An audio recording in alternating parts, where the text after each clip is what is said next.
Good afternoon to all of you. स्वागत है आपका हमारे channel triple E online classes में। मैं लेकर आया हूं आपके लिए यूपी पॉलिटेक्निक एंट्रेंस एग्जाम 2020 के लिए केमिस्ट्री का मोस्ट इम्पोर्टेंट चैप्टर ईंधन यानी कि फ्यूल। इसमें से हर साल आपके एंट्रेंस एग्जाम में एक या दो क्वेश्चन पूछे जाते हैं, कभी कभी एक या दो क्वेश्चन पूछ लिए जाते हैं। आइए देखते हैं। यहाँ पे दिया है आपका फ्यूल ईंधन। आखिर ईंधन होता क्या है? यहाँ पे दिया है फ्यूल ईंधन वे पदार्थ जो जलने पर ऊर्जा उत्पन्न करते हैं ईंधन कहलाते हैं। यानी कि वे पदार्थ जो जलने पर ऊर्जा उत्पन्न करते हैं आपके ईंधन कहलाते हैं, फ्यूल कहलाते हैं। जैसे लकड़ी, कोयला, केरोसिन। यानी केरोसिन किसको कहते हैं? मिट्टी के तेल को आपको केरोसिन कहा जाता है। केरोसिन मिट्टी के तेल को कहा जाता है। डीजल, पेट्रोल, द्रवित पेट्रोलियम गैस यानी कि द्रवित पेट्रोलियम गैस यानी कि एलपीजी। एलपीजी को हम द्रवित पेट्रोलियम गैस कहते हैं। आदि अधिकांश ईंधन आपके क्या होते हैं? कार्बन और हाइड्रोजन के यौगिक होते हैं।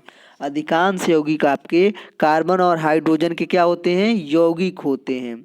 यहाँ पे आपका दिया है ईंधनों का वर्गीकरण, क्लासिफिकेशन ऑफ फ्यूल्स, यानी कि ईंधनों को कितने भागों में बांटा गया है। यहाँ पे आपका दिया है भौतिक अवस्था के आधार पर ईंधन को तीन प्रकार के होते हैं। भौतिक अवस्था के आधार पर आपके जो ईंधन होते हैं वे तीन प्रकार के होते हैं। पहला होता है आपका, वो होता है आपका ठोस ईंधन यानी कि सॉलिड फ्यूल्स।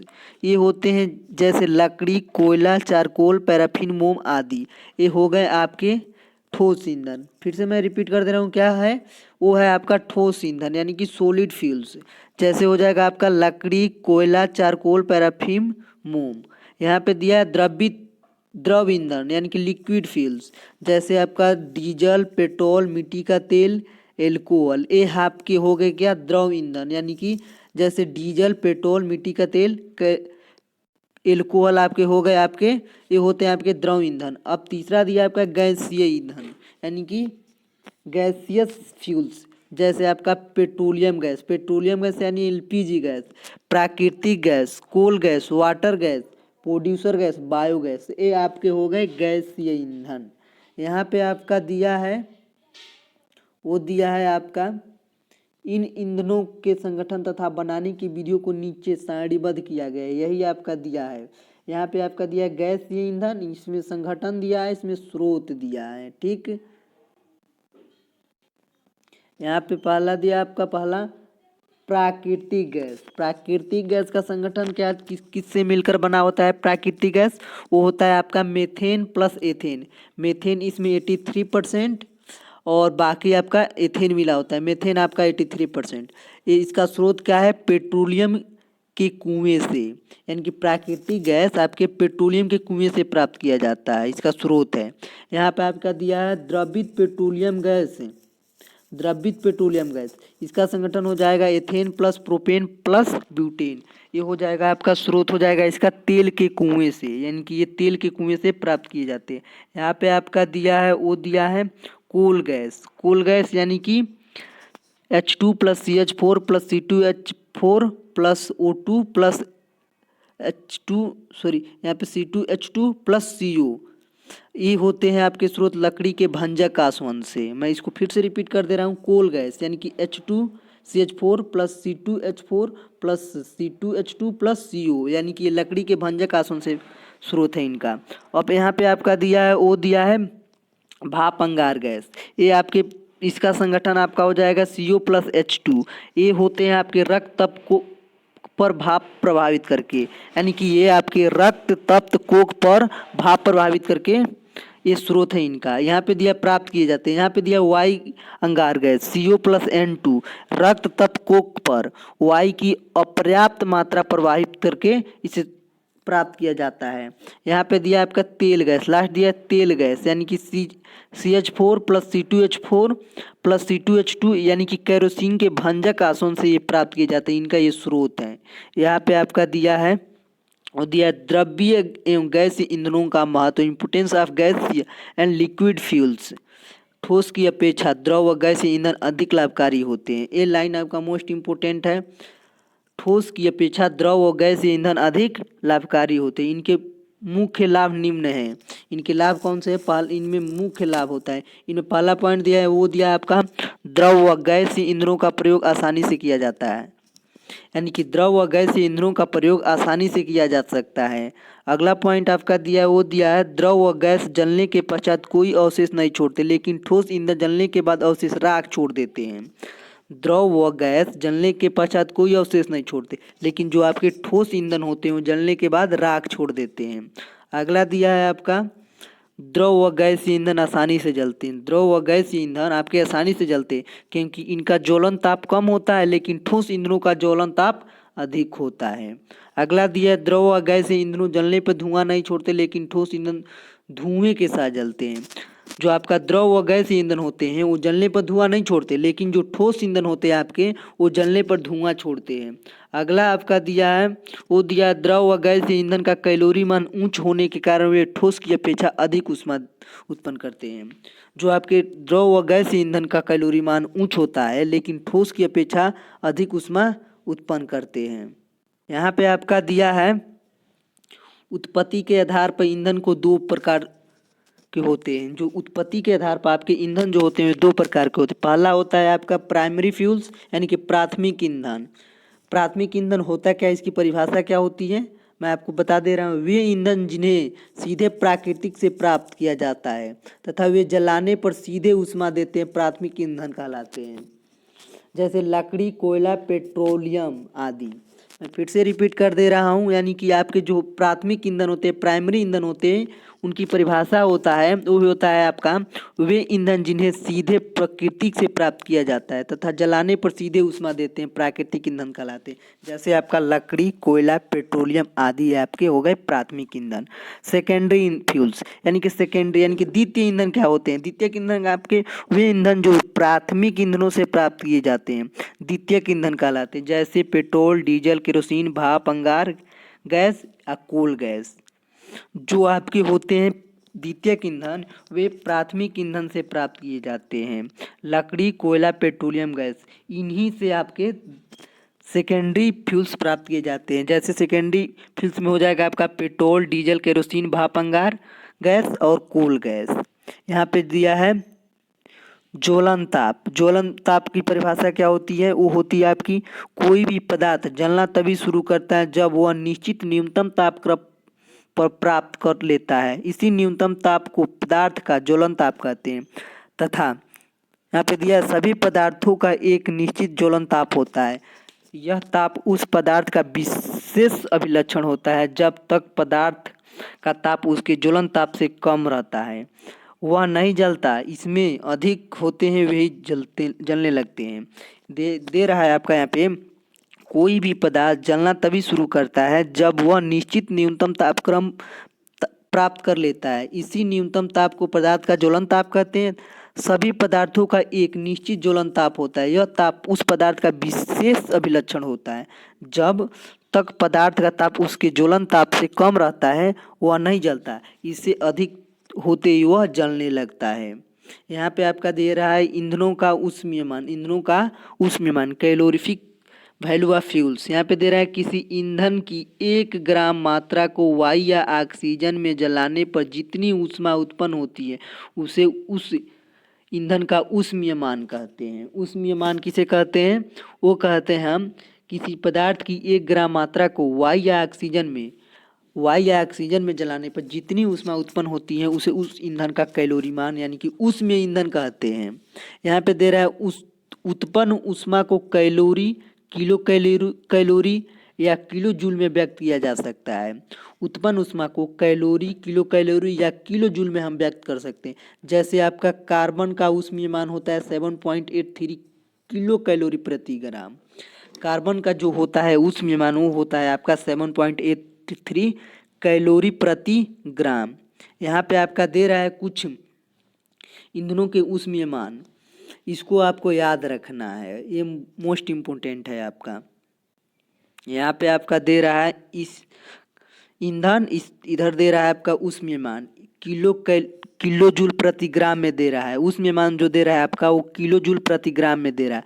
पहला आपका दे रहा है वो दे रहा है कोयला दे रहा है ये होता है आपका 25 से 32 किलो जूल प्रति ग्राम होता है। कोयला जो होता है आपका 25 से 32 किलो जूल प्रति ग्राम होता है। मिट्टी का तेल दे रहा है दूसरा, मिट्टी का तेल।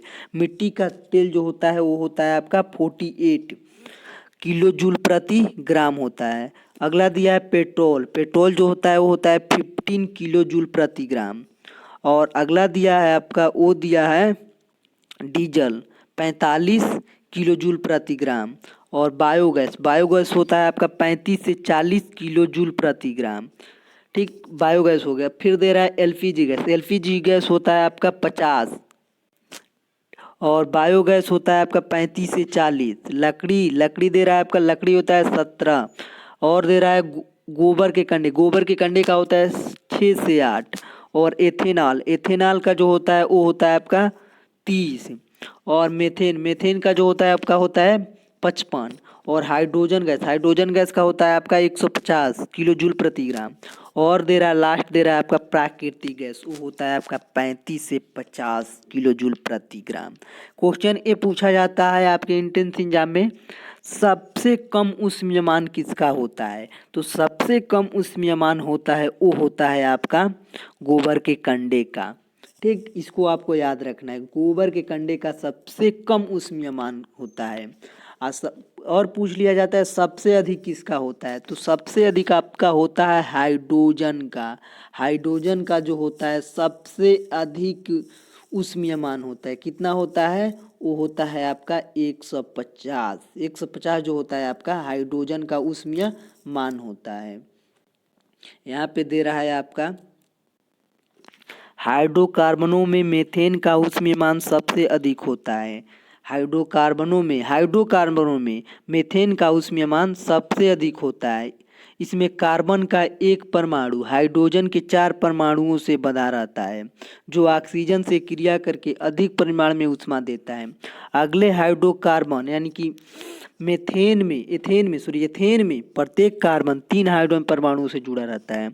अतः इसके दहन से मेथेन की तुलना में कम ऊष्मा मिलती है, अतः इसका ऊष्मीयमान जो होता है वो कम होता है।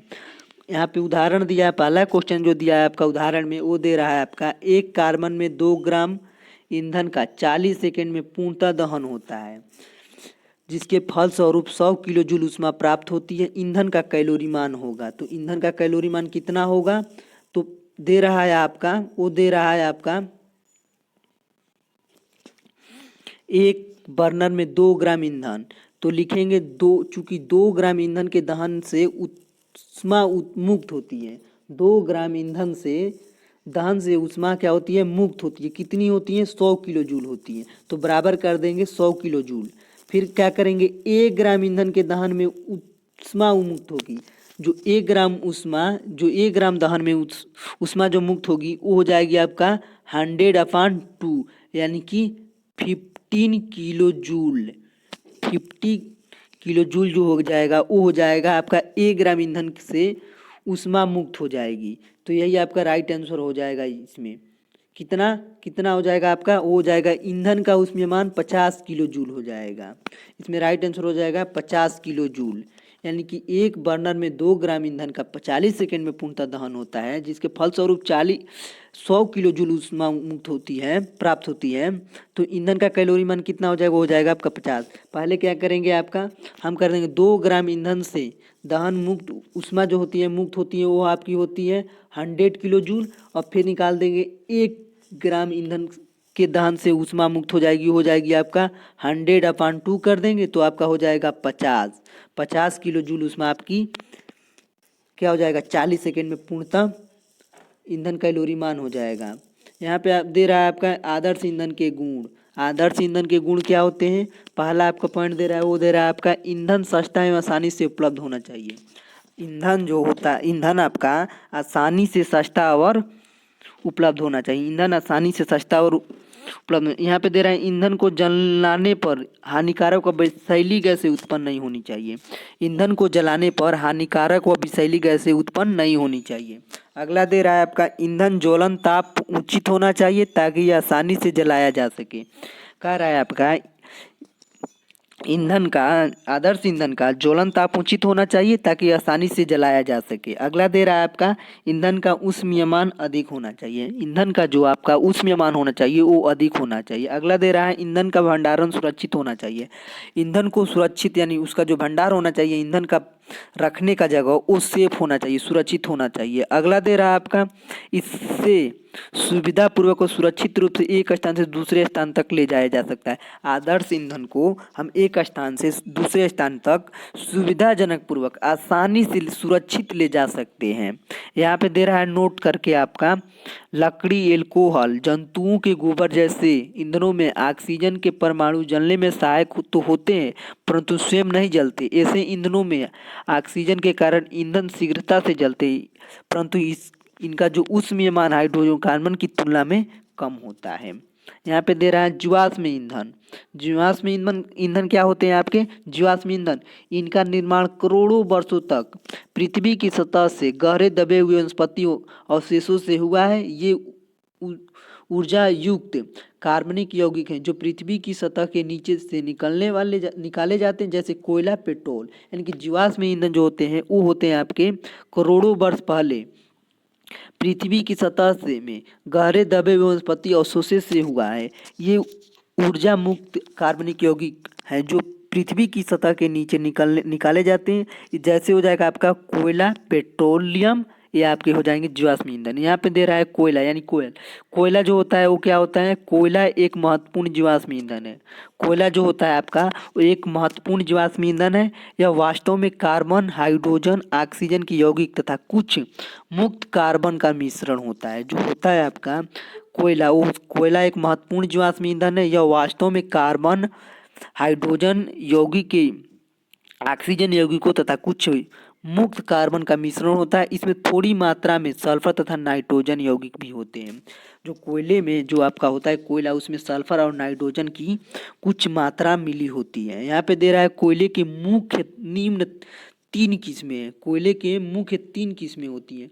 पहला आपका दिया है भूरा कोयला, लिग्नाइट, यानी कि भूरा कोयला को हम लिग्नाइट नाम से भी जानते हैं। इसमें 38% कार्बन होता है, 19% अन्य दाहक पदार्थ तथा लगभग 43% नमी होती है। सबसे ज़्यादा इसमें नमी होती है 43% नमी होती है और 38% आपका कार्बन होता है और 19% आपका अन्य दाहक पदार्थ होता है। दूसरा होता है आपका बिटुमिन। बिटुमिन यानी कि बिटुमिन मीन्स होता है आपका अमरयुक्त कोयला। अमरयुक्त कोयला इसमें लगभग 65% कार्बन होता है।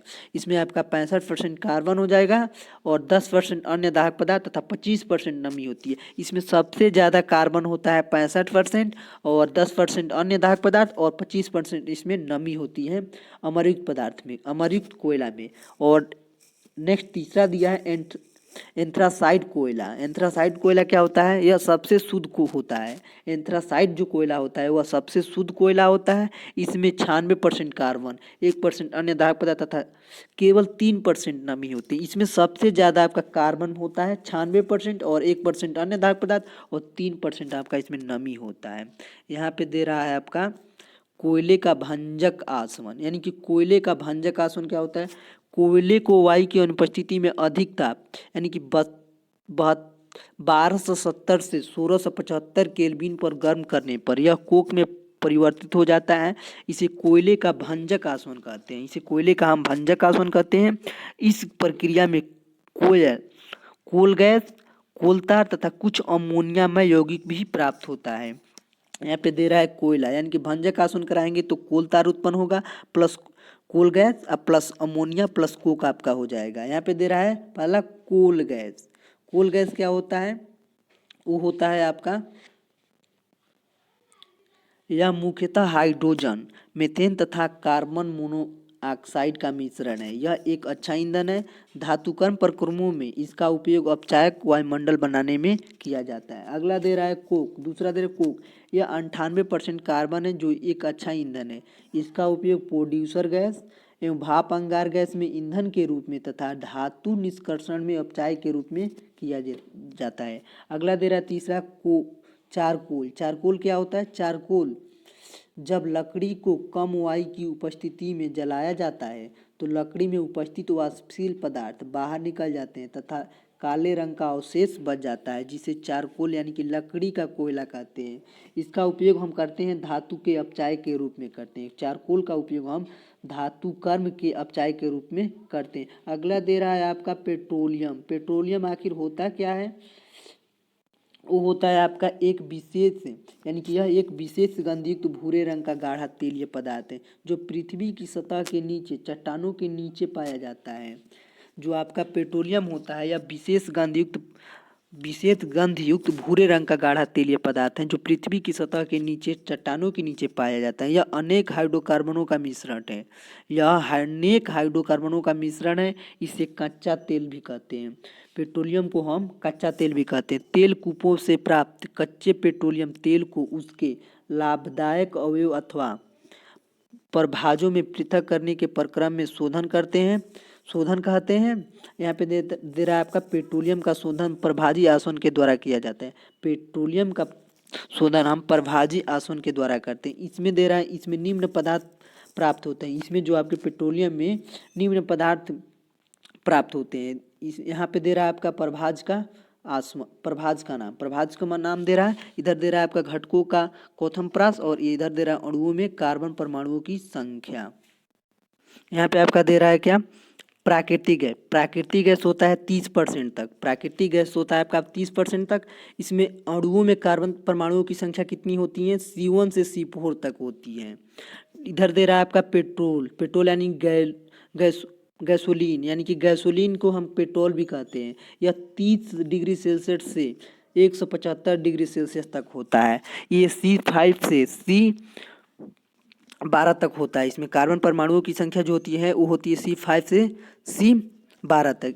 इधर दे रहा है आपका केरोसिन आपका दे रहा है 175 डिग्री सेल्सियस से 275 डिग्री सेल्सियस। ये होता है आपका C12 से C16 तक।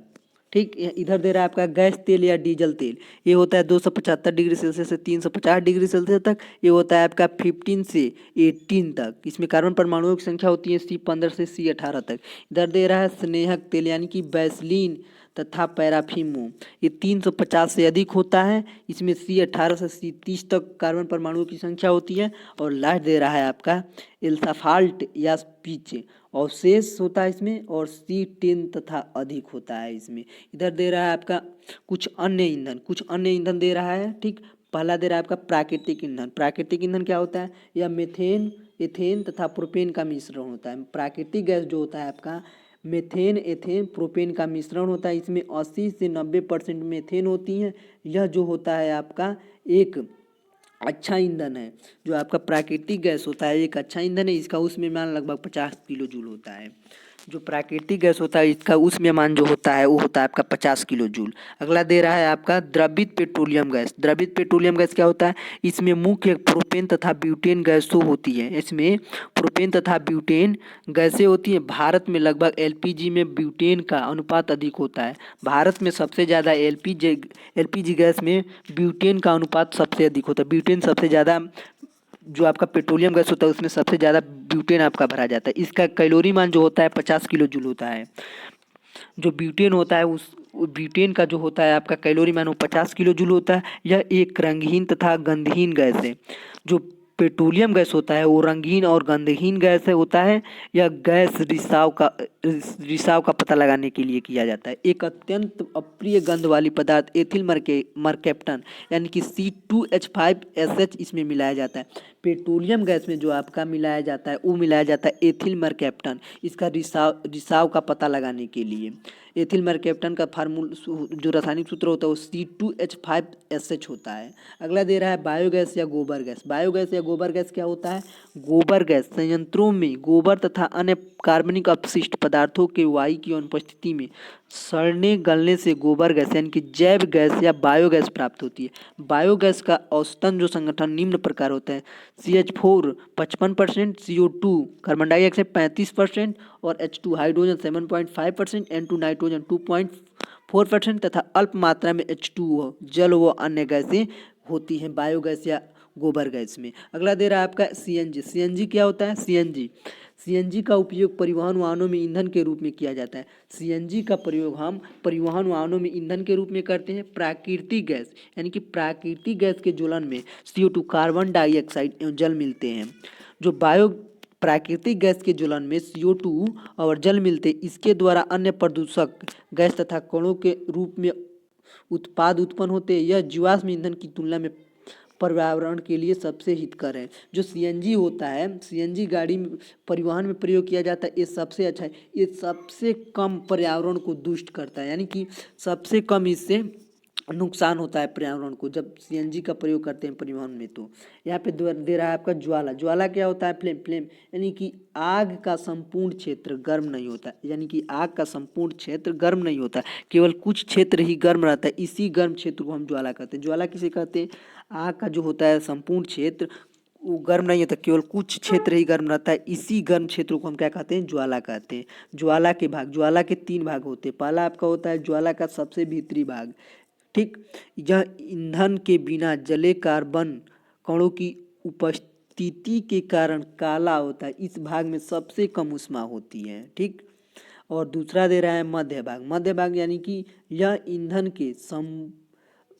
के अपूर्ण दहन का क्षेत्र होता है। इस भाग में कार्बन के अपूर्ण दहन के कारण कार्बन के कुछ कण गर्म होकर ज्वाला के ऊपरी ओर जाते हैं तथा अधिक गर्म होकर पीली ज्वाला देते हैं। अगला दे रहा है, तीसरा दे रहा है आपका सबसे बाहरी भाग। सबसे बाहरी भाग कौन सा होता है? वो होता है आपका, इसमें ईंधन का पूर्ण रूप से दहन होता है। इस भाग का ताप सबसे अधिक होता है। यह नीले रंग का क्षेत्र होता है। जो नीले रंग का क्षेत्र होता है उसी को हम सबसे बाहरी भाग कहते हैं।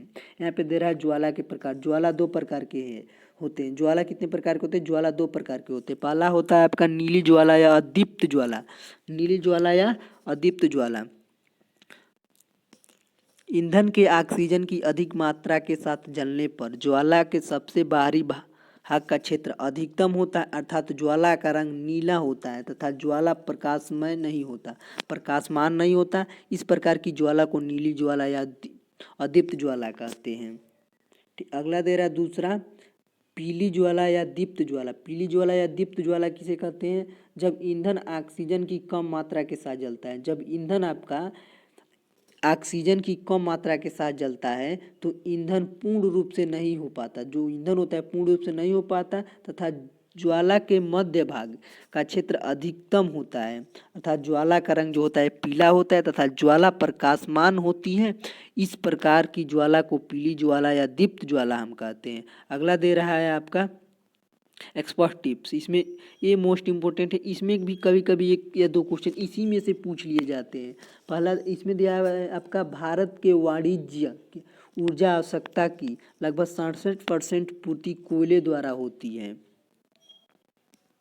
यहाँ पे दे रहा है प्राकृतिक रूप से कच्चे तेल का ईंधन के रूप में इस्तेमाल नहीं होता। जो प्राकृतिक रूप से कच्चे तेल का ईंधन के रूप में इस्तेमाल नहीं होता। अगला दे रहा है प्राकृतिक गैस उच्च दाब पर द्रवित करके सिलेंडरों में भरकर घरों में खाना बनाने हेतु प्रयुक्त की जाती है। प्राकृतिक गैस होता है वो होता है आपका उच्च दाब पर द्रवित करके सिलेंडरों में भरकर घर में हम ले जाते हैं, उसको खाना बनाने के रूप में प्रयोग करते हैं। यहाँ पे दे रहा है आपका पेट्रोल की गुणवत्ता को ऑक्टेन संख्या के रूप में मापा जाता है। पेट्रोल की गुणवत्ता को हम पेट्रोल की जो गुणवत्ता होती है उसको हम मापने के लिए ऑक्टेन संख्या के रूप में मापते हैं। अगला दे रहा है आपका, अगला है आपका वो है एलपीजी गंधहीन होती है, अतः रिसाव का पता लगाने के लिए इसमें एक दुर्गंध युक्त एथिल मरकैप्टन यानी कि C2H5SH मिलाया जाता है। जो हम पेट्रोल होता है उसमें दुर्गंध युक्त यौगिक एथिल मरकैप्टन C2H5 मिलाया जाता है रिसाव का पता लगाने के लिए। अगला दे रहा है आपका ईंधनों में हाइड्रोजन का ऊष्मीयमान सर्वाधिक होता है। जो ईंधन में हाइड्रोकार्बन का ऊष्मीयमान होता है वो सबसे अधिक होता है। अगला होता है यदि ज्वाला नीले लौ के साथ जल रही है तो इसका अर्थ है कि ईंधन समुचित रूप से जल रहा है। यदि ज्वाला जो आपकी हो है वो नीली लौ के साथ जल रही है तो इसका मतलब है ईंधन जो होता है आपका समुचित रूप से जल रहा है, अच्छे तरीके से जल रहा है। अगला दे रहा है पीली धुएं वाली ज्वाला ऑक्सीजन की अपर्याप्त आपूर्ति इसके कारण होने वाली ईंधन के पूर्ण रूप को बताती है।